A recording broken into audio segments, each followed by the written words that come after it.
La victoire des volleyeuses d'Orion mercredi soir en Israël, c'était un match aller des huitièmes de finale de la Coupe d'Europe des clubs champions contre l'équipe de Maté Hacher.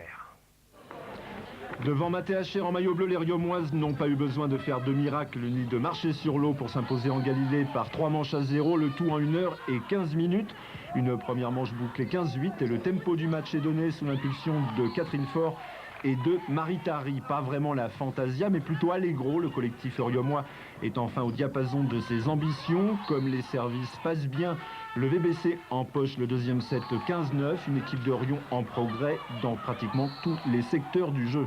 La vitesse d'attaque, beaucoup de premiers temps, on a fait beaucoup de premiers temps, on a fait beaucoup de combinaisons. Et le contre, je crois. Il est vrai que le bloc riomois a nettement dominé son homologue israélien, un bloc solidaire, efficace et dominateur qui a largement contribué à la victoire auvergnate, en contrant fréquemment les attaques des grandes russes et ukrainiennes du Maté Hacher qui alignaient pas moins de 5 ressortissantes de l'ex-Union soviétique. Bref, pour la Poel, l'addition est lourde et pour Marie Tari, le service est compris. Ça s'est super bien passé, tout le monde était bien dans sa peau, tout le monde était concentré, on était super bien préparés, ça marchait. C'est vrai qu'on a déjà un petit pied quand même en quart de finale, mais bon, c'est pas joué. Si on passe ce tour contre Zagreb, ça sera vraiment un autre morceau, ça sera beaucoup plus fort. Là, on a eu un tirage quand même favorable en tombant contre les Israéliennes. Le public israélien en est pour ses frais. Balle de match pour Novikova. La Poel Maté Hacher est en train de se faire mater par l'équipe de Rion. La réception israélienne est moyenne. Le ballon d'attaque est bien dehors. 16-14 dans la troisième manche. Le contrat est rempli. Avec le match aller des quarts de finale de la Coupe d'Europe des clubs champions pour les volleyeuses de Rion qui affrontent ce soir 20h30 à domicile les Croates de Zagreb. C'est sans doute pour les Auvergnates le plus gros morceau de leur saison. Des Croates effectivement au palmarès impressionnant et dirigés d'une main de fer par un technicien russe découverte. Pas vraiment un comique, Nikolai Karpol, autant d'humour qu'un grizzly en colère, formé dans le moule rigide de l'ex-Union soviétique. Il en a gardé les bonnes manières et les bonnes vieilles méthodes, le genre de type à vous faire passer la Légion étrangère pour un aimable club de Scrabble du 3e âge. Vous avez compris que le boss c'est lui, le russe est compétent mais pas vraiment ouvert au dialogue. Alors pour jouer en mesure, Nikolai compte beaucoup sur les petites mains de sa compatriote Irina Kirillova, doigt de fée pour les intimes. Actuellement, Irina est la meilleure passeuse de la planète, une véritable artiste, aux mains et aux poignets d'un délié et d'une souplesse incroyable. Autre vedette qui brille, Smirnova, elle a de la bouteille, mais rien à voir avec de la vodka. Mais tout est possible, les filles de Rion sont en forme. On a une bonne ambiance maintenant, tout est possible. À voir, avec une moyenne d'1,83 m et Djelic culminant à 1,91 m, Zagreb aligne un collectif de haute volée et puis la jeune République de Croatie attend beaucoup de son équipe. C'est capital pour nous de gagner la Coupe d'Europe. Financièrement, nous devons obtenir de bons résultats sous peine de perdre nos sponsors. Pour la première année, nous alignons de jeunes joueuses en compagnie des joueuses russes et à cet effet, nous organisons d'ailleurs la finale en mars à Zagreb dans le but de la gagner.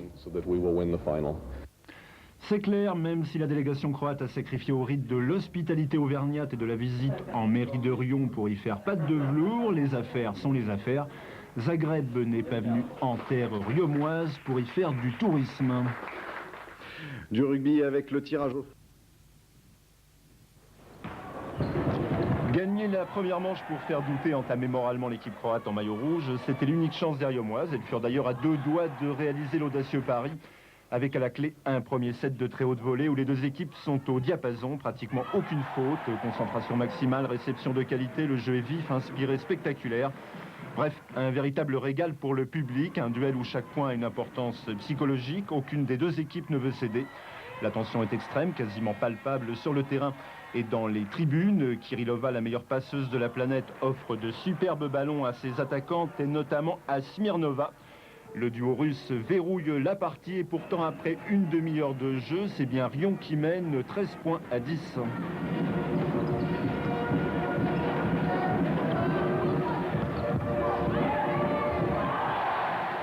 Mais devant Zagreb, qui fut champion d'Europe il y a 3 ans, la moindre baisse se fait content. Les Croates vont tuer le match en pochant la première manche, 15 points à 13. Pour nous, ça aurait changé quelque chose. Psychologiquement, ça nous aurait encore un peu plus motivés. Mais bon, plus on pousse et plus on espère qu'elles vont craquer, mais elles sont toujours là, elles tiennent, elles sont encore un peu au-dessus. Une fois les doutes dissipés, la logique reprend alors ses droits. Inexorablement à l'image du temps et tel un rouleau compresseur, Zagreb déroule le match, conjuguant puissance, taille, talent, rigueur et travail. Les Croates se jouent d'une équipe où l'euphorie et le sentiment de plénitude ont disparu, le charme est rompu, envolé l'élan vital du collectif. Reste une bonne équipe de volley face à une machine implacable. Les Croates remportent les 2 manches suivantes 15-10, défaite somme toute logique. Rion n'a pas à rougir, mais le club a pu mesurer le chemin qu'il reste à parcourir pour décrocher un jour la fameuse Coupe d'Europe des clubs champions. Qu'est-ce qui vous manque finalement pour gagner un match pareil? À mon avis, c'est très logique. Puissance, taille. On a fait un bon match. Bon, le score est sévère 3-0, mais ça ne reflète pas le cours de la partie.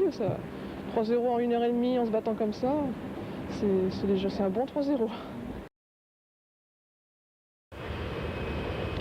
À tout cœur, ils étaient 120 supporters riomois à avoir fait le déplacement à Zagreb, et cela par la grâce d'un sponsor lié au club depuis 8 ans, plus du mécénat d'ailleurs que du sponsoring pur et dur. C'est le côté cœur, je pense que c'était le côté mercantile.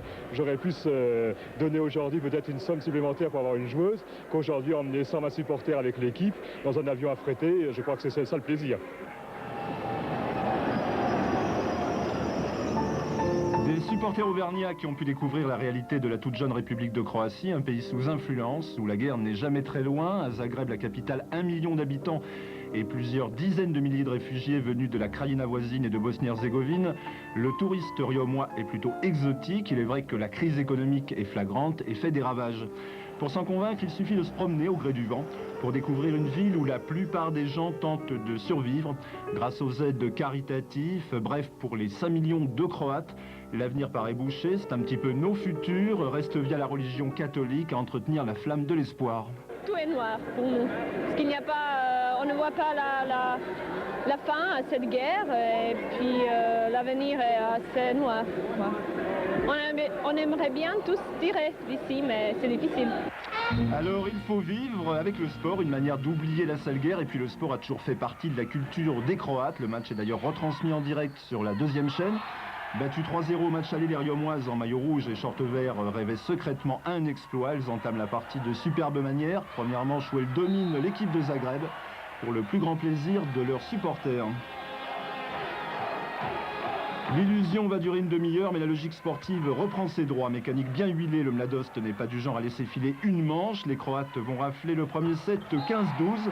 Et comme il y a bien une classe d'écart entre les deux équipes, il n'y a pas de miracle. Intouchables, les Croates enfoncent le clou, 15-6 et 15-3 dans les 2 manches suivantes. Rien à dire. Reste alors à constater lucidement les dégâts. On a vraiment l'impression, comme au match aller, qu'elles sont vraiment montées d'un cran quand elles ont senti le danger. Restait à jouer la 3e mi-temps dans un estaminet croate, et là il n'y eut pas de match. Les supporters riomois mettent la pression, et à ce jeu-là, le club fait déjà partie des grands d'Europe.